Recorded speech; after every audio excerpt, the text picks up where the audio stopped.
October 29th. The announcement hit the internet like a bomb. Cochran Brothers Tech, famous for their viral mobile apps, had outdone themselves this time. Crypts Corpses, the latest offering from the tech giant, promised to bring Halloween to life like never before. It was an augmented reality game designed to transform the last 2 days of the month into a twisted scavenger hunt. The trailer alone was enough to send chills down spines, grinning skeletons, decaying zombies, and creepy crypts, all superimposed onto real-world locations through your phone. David stood in line at the coffee shop, scrolling through his phone as the buzz about the game raced across social media. His group chat was already lit. "Yo, you see the new Cochran game? This is gonna be sick. I'm stoked to nail some zombies." David's heart galloped as he read. Cochran Brothers had a reputation for pushing the boundaries of mobile gaming, and this sounded like the craze to end all crazes. What could be more exciting than storming the streets, competing to tag virtual corpses, and earning points for swag? The game promised to be the next Pokemon Go, but a quantum leap beyond. The app's concept was simple. For the duration of the game, random places would be tagged as crypts on the app's map. Players, called gravediggers, could visit these real-world locations and use their phones to reveal hidden bodies, grotesque, cartoonish corpses that only existed in the digital space. Each tagged corpse earned points. The first player to tag a corpse bagged the most points, then the value of the corpse diminished with each successive tag. Points could be traded for in-game badges advertising the gravedigger's prowess, discounts on other Cochran games, or cold, hard cash. David scrolled through the app's description on the website, watching the promotional video flash images of laughing players tagging glowing, animated bodies. And the sound effects were to die for: cackling witches, moaning zombies, and screaming skulls. For starters. David viewed the demo with rapt attention. His eyes widened as he read the game's top prize, $100,000 for the winning player. The prize was set to be announced at 11:59 on Halloween night, 1 second before midnight. A cheer slid across the bottom of the screen. The fun begins at midnight. Download now. Win $100K. A countdown written in Gothic font ticked down the time before game launch: 8 hours, 27 minutes, and 11 seconds. David glanced around the crowded cafe, bustling with anticipation. In just a few hours, Crypts Corpses, or CNC as the company nicknamed it, would transform the entire country into a freaky virtual cemetery. David gleefully downloaded the app. As he did, his eyes caught a glimpse of the fine print at the bottom of the page, labeled Legal Disclaimer. He leaned in closer, chuckling as he read aloud. No actual zombies were harmed in the creation of this game. All jack-o'-lanterns raised on free-range pumpkin farms. Any resemblance of in-game witches to Martha Stewart is entirely unintentional. All corpses are fictitious, and any resemblance to real persons, living, dead or undead, is purely coincidental. Maybe. His laughter faded as he continued to read. The tone shifted, the words becoming darker. Cochran Brothers Tech LLC is not responsible for any injuries or damages that may occur during gameplay. Participation is at your own risk. The creators reserve the right to terminate players who fail to abide by game rules. Decisions of game judges are final and unappealable. David tried to laugh, but it felt forced. The last part sounded like serious legalese. But it had to be a joke, right? As he stared at the screen, an unsettling unease fluttered in his stomach. Shaking his head, David dismissed the odd sensation as mere nerves and turned his focus back to the excitement popping around him. October 30th. David was smiling when he woke up. It was still October, but to David it felt like Christmas morning, day 1 of CNC. David rushed through his shower, then threw on his clothes, including his favorite Halloween hoodie, the one with "The Great Pumpkin Lives" emblazoned on the front. He raced downstairs to the kitchen, springing 3 steps at a time. He booted up the percolator and soon the scent of pumpkin spice wafted through the air, an aroma that conjured up memories of Halloween past. David started clacking on his phone, excitement bubbling inside him like a witch's cauldron. After scrolling through a few notifications, he landed on the top news story: Cochran Brothers launch Halloween event, CNC goes live. A grin spread across his face as he read the article detailing how players were already tagging corpses and competing for prizes. Reports mentioned traffic jams and crowd surges as eager players flash-mobbed unsuspecting public locales. There had been a few injuries and fender benders, but nothing serious. One crotchety old man was interviewed, shaking his fist at the chaotic scene outside his porch.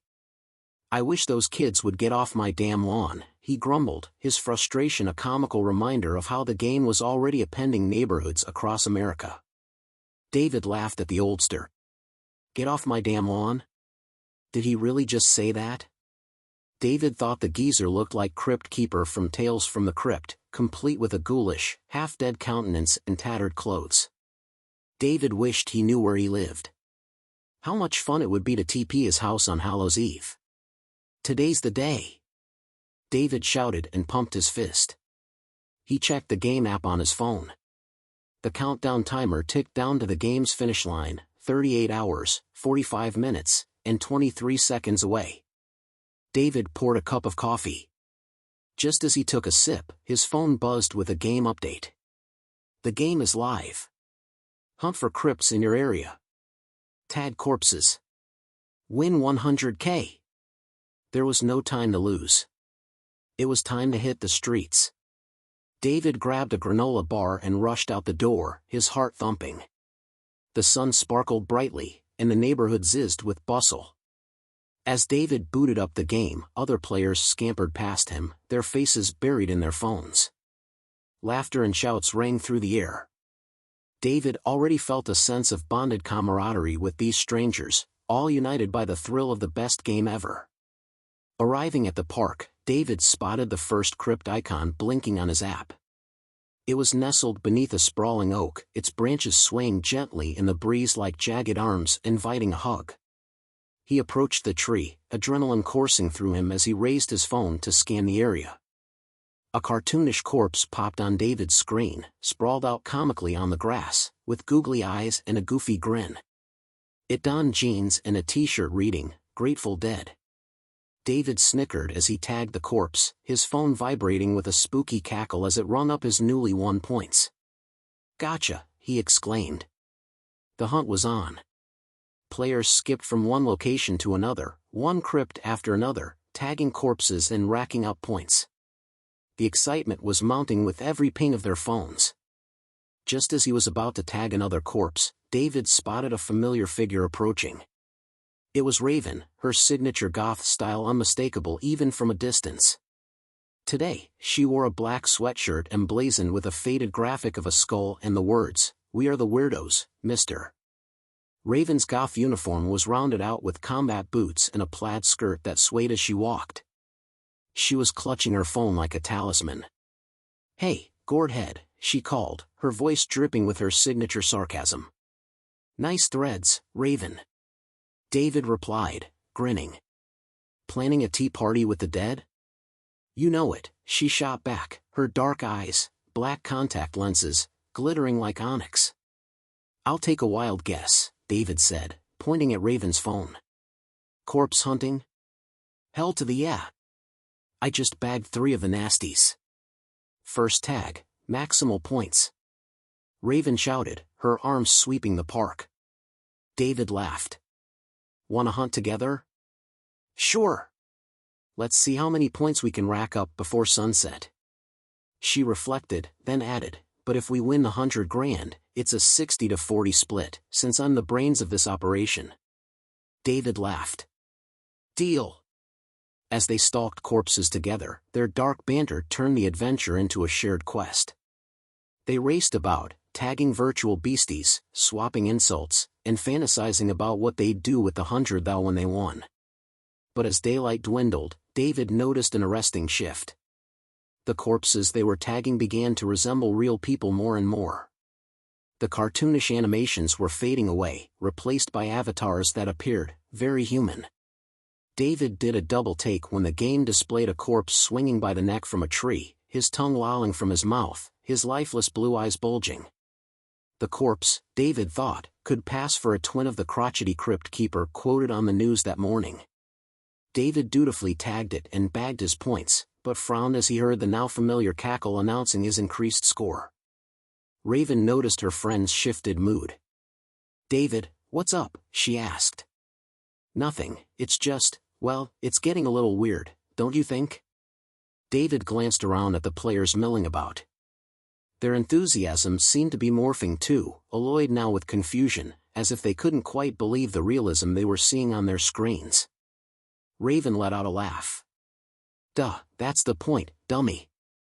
Halloween, remember? Bring on the weirdness." Then a boy sprinted past them, his face pale with terror. "They're gonna kill me. They're gonna kill me," he screamed, his visceral voice ringing through the park. David stared at the boy sprinting away. "That kid looked serious, Raven." "As if." Raven replied, but David could see a hint of tension in her eyes. Her excitement now carried the undertone of apprehension. "Maybe we should head home," David suggested. "Oh, shut up," Raven blurted. "That kid was just trying to spook us." "Well, he succeeded," David admitted. He tried to get back into the spirit, spending the rest of the afternoon with a still enthused Raven. But he couldn't completely shake the feeling that something was off.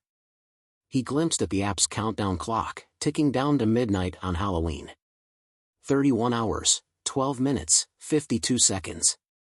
October 31st, 9:05 a.m.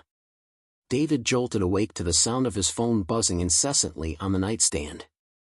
Still groggy, he grabbed it, squinting at the flashing screen. His heart raced as he saw multiple notifications from the CNC app. David clicked on the top news story, and a sense of unease washed over him as he read the headline, "CNC players report realistic corpses, backlash ensues." The article detailed what David already knew: the game's corpses had started looking increasingly lifelike, causing players to believe they were seeing people they recognized. David clicked the video clip accompanying the article. The CEO of Crypts Brothers, a jovial-looking fellow, was attempting to spin the situation. "It's all in good fun, folks. Just a bit of Halloween spirit, right? It's part of the game." But even as he smiled, there was an unsettling twitch in his eyes. A montage of player videos flashed across the screen, showcasing scenes as players reacted to the lifelike corpse avatars. One video showed a player screaming and tossing away his phone. Another player looked catatonic, holding up his phone in a shaky hand. The avatar corpse looked like a mirror image of the player. David's stomach knotted. This was too sick to be played off as a joke. The doorbell rang. It was Raven. "You ready to go out?" 100 grand beckons. "Raven," David replied, "I think you should see this." He scooped up the remote in the living room and flicked on a TV news channel. A reporter was interviewing a rotund woman in Memphis. The woman was apoplectic, her hazel eyes flashing with horrified anger. "The app sent me a corpse that looked just like my mother. I'm gonna sue those bastards." The news anchor reappeared, going on to detail that the Memphis woman's experience was being echoed across America.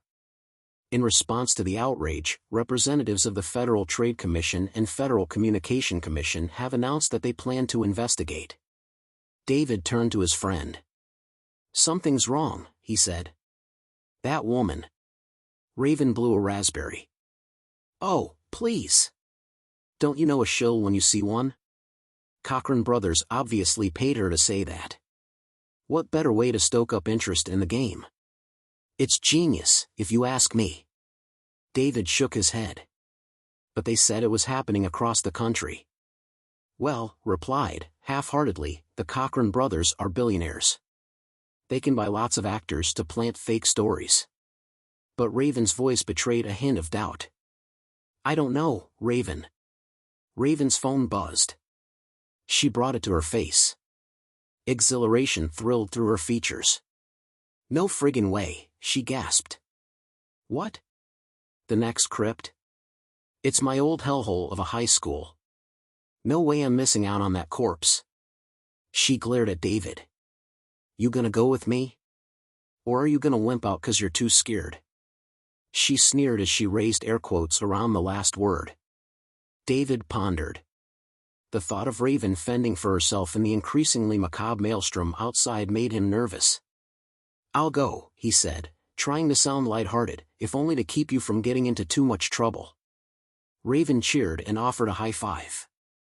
October 31st, 10:35 a.m. Raven drove them to the school in her black vintage Volkswagen Bug.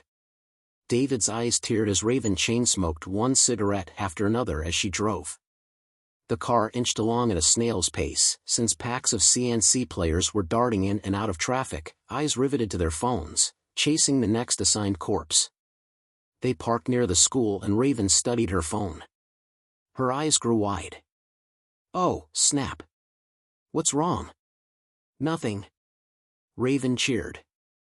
"The corpse we gotta tag is in the principal's office. It's Principal Himbry." "Awesome." "I don't know if this is a good idea," David replied. "The school? The principal's office? We could get arrested for trespassing." "Oh, grow a pair." Raven scoffed, her eyes narrowing into angry slits. "No way I'm missing out on this. Himbry must have given me a million detentions when I was here. He even patrolled the length of my skirt, for frick's sake. He made up some nonsense that my clothes didn't follow the quote-unquote dress code, but that was bull's height.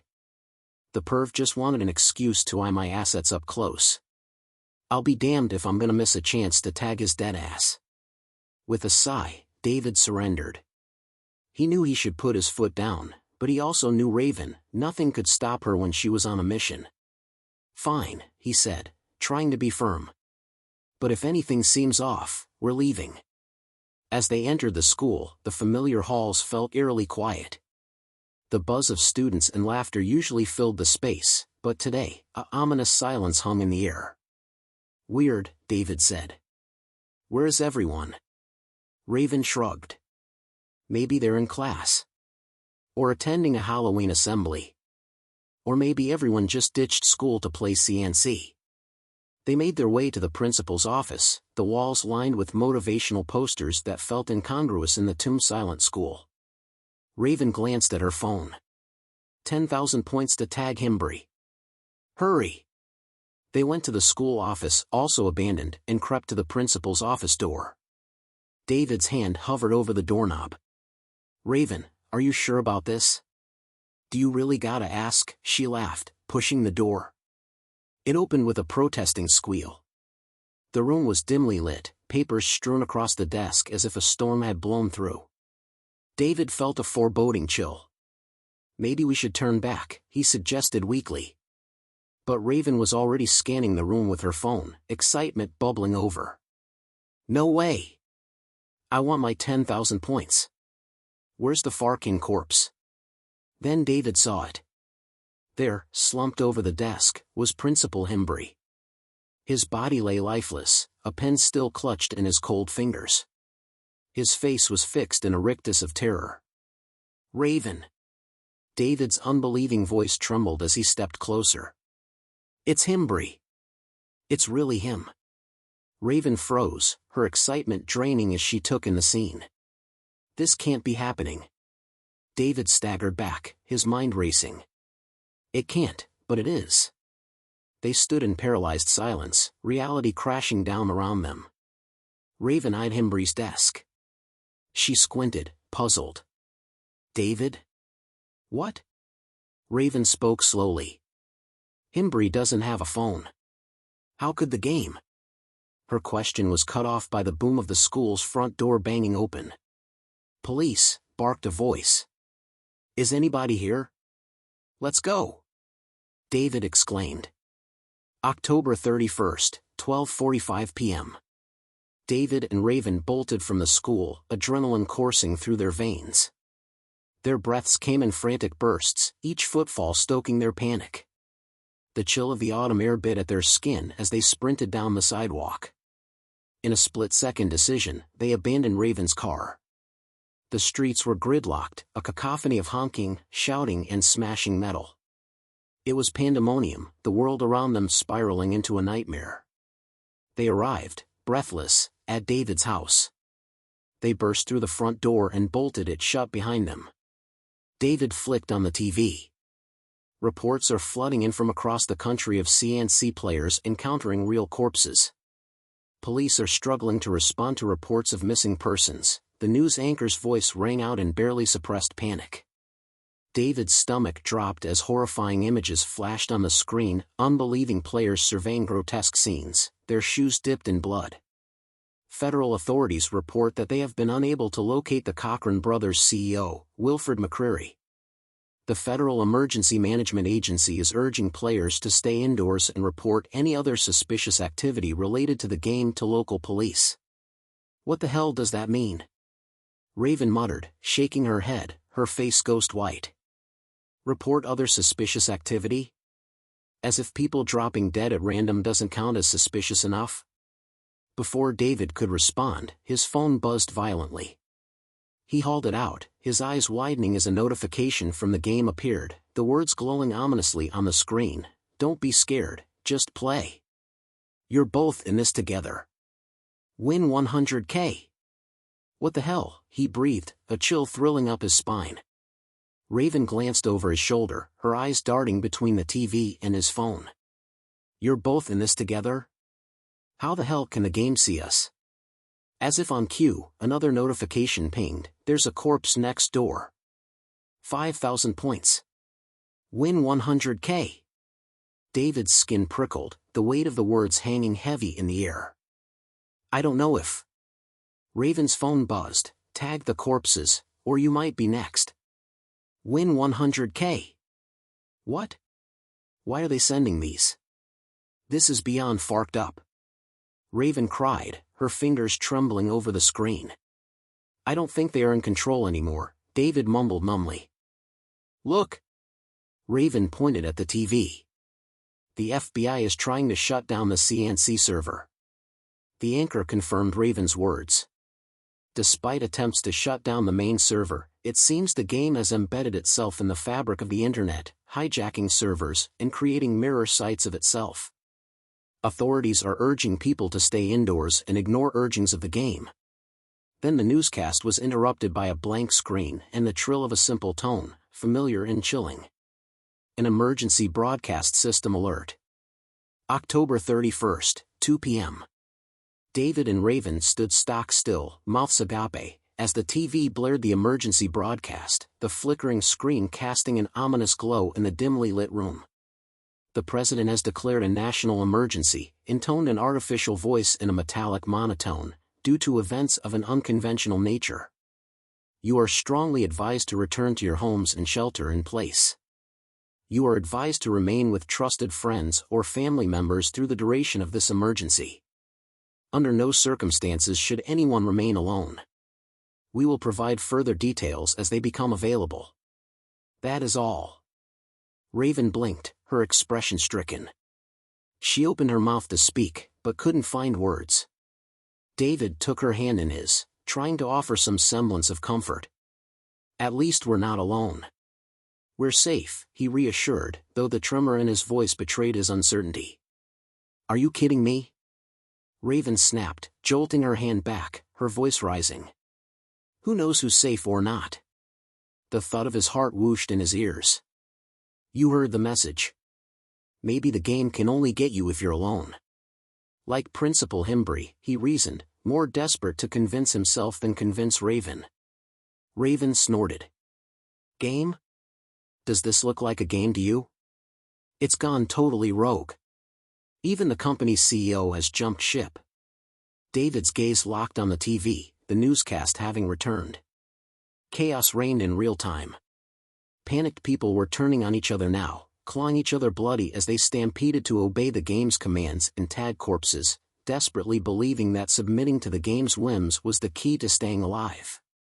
We can't even be sure if this quote-unquote game will really end at midnight, Raven added, if we even live that long. She rubbed her temples, trying to stave off a headache. Televised images of bodies in the street made David wonder, were they killed by the game? Or by the panic the game had prompted? It was impossible to tell. Raven, I have no idea what's going on, David admitted. I only know one thing. Yeah? And what's that? She shot back. He gently put his arm around her and leaned closer. Nothing's going to happen to you if I have anything to say about it. His voice dropped to a whisper, but it was a vow David meant with all his heart. Raven's features softened slightly at his words, the tension in her shoulders easing just a fraction. She took his hand, the warmth of their connection grounding them amidst the chaos. Well, me too, she replied, her voice quieter, but no less sincere. David's phone buzzed again. He looked at the notification. 50,000 points for every player you eliminate. Win 100K. October 31st, 9 p.m. As the sun sank beneath the horizon, replaced by the cold glow of the moon, David and Raven were still glued to their screens. They refreshed news feeds and game notifications with the desperation of drowning souls grasping for a lifeline. Every threatening ping jarred their reflexes to act, though by now they were numb. The realization was creeping upon them, death was just a matter of time, either caused by the rogue game or the mobs outside. Sounds of pandemonium invaded the house. People screaming. People begging for mercy. Gunshots.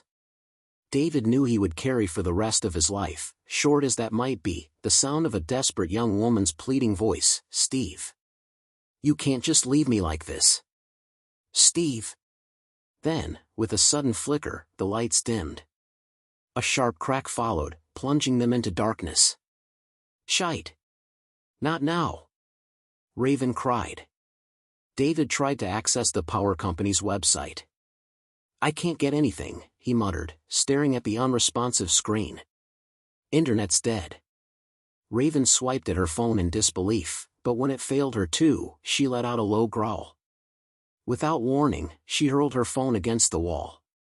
It shattered with a satisfying crack, pieces scattering like broken hope. For the first time in hours, Raven's lips curled into a genuine smile. "Now gimme yours," she demanded. He raised an eyebrow, but her intent expression made him laugh. "Sure, why not?" He surrendered his phone.